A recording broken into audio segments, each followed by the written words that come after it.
తదుపరి మకర రాశి. మకర రాశి వారికి ఈ సంవత్సరం అంతా కూడా ఫలితాలు ఎలాగ ఉన్నాయో తెలుసుకుందాం.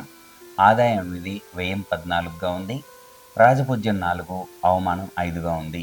ఈ రాశివారు ఈ సంవత్సరం అంతా కూడా అనేకమైనటువంటి శుభ ఫలితాలను పొందుతారు. రాజకీయ రంగంలో కానీ, వాళ్ళ వృత్తి, ఉద్యోగ, వ్యాపార రంగాల్లో కూడా చాలా చక్కటి శుభ పరిణామాలు కనబడుతూ ఉన్నాయి.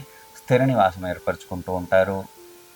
రహస్య శత్రువులతో ఇబ్బందులు కలుగుతూ ఉంటాయి. కాబట్టి శత్రువులు ఎవరెవరైతే ఉంటారో వారిపైన ఒక కన్ను వేసి ఉంచడం ద్వారా మీకు భవిష్యత్తులో జరిగేటువంటి నష్టాలు ఏవైనా ఉంటే దాని నుంచి మీరు సమర్థంగా ఎదుర్కోవడానికి సిద్ధంగా ఉంటారు. ఆకస్మిక భయాందోళనలు కలుగుతూ ఉంటాయి. రుణ ప్రయత్నాలు ఆలస్యంగా మీకు అందుబాటులోకి వస్తాయి. రుణ ప్రయత్నాలు ఆలస్యంగా మీకు ఫలిస్తాయి. ఈ సంవత్సరం అంతా కూడా ఆరోగ్య ఫలితాలని కూడా చాలా చక్కగా ఉన్నాయి. సంపూర్ణ ఆరోగ్యవంతులుగా ఉంటారు. ఇదివరకు వాయిదా వేయబడినటువంటి పనులు అన్నీ కూడా ముందుకు వస్తాయి. అన్ని పనులు కూడా విజయవంతం అవుతాయి. మకర రాశి వారు ఈ సంవత్సరం అంతా కూడా సంతృప్తికరంగా ఉంటారు. స్త్రీలు సౌఖ్యాన్ని పొందుతారు. కుటుంబంలో ఆనందాన్ని పొందుతారు.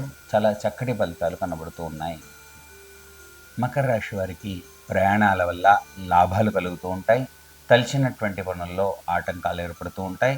అలా వచ్చేటువంటి ఆటంకాల్లో భయానికి లోనవకుండా, బాధపడకుండా మళ్ళీ ప్రయత్నిస్తూ ఉండండి. మీ పనులు విజయవంతం అవుతూ ఉంటాయి. పట్టుదలతో ఏ పనినైతే మీరు ప్రారంభిస్తారో ఆ పనిలో భయాన్ని, ఆందోళన కలుగజేయకుండా పూర్తి ఆత్మవిశ్వాసంతో ఉండండి.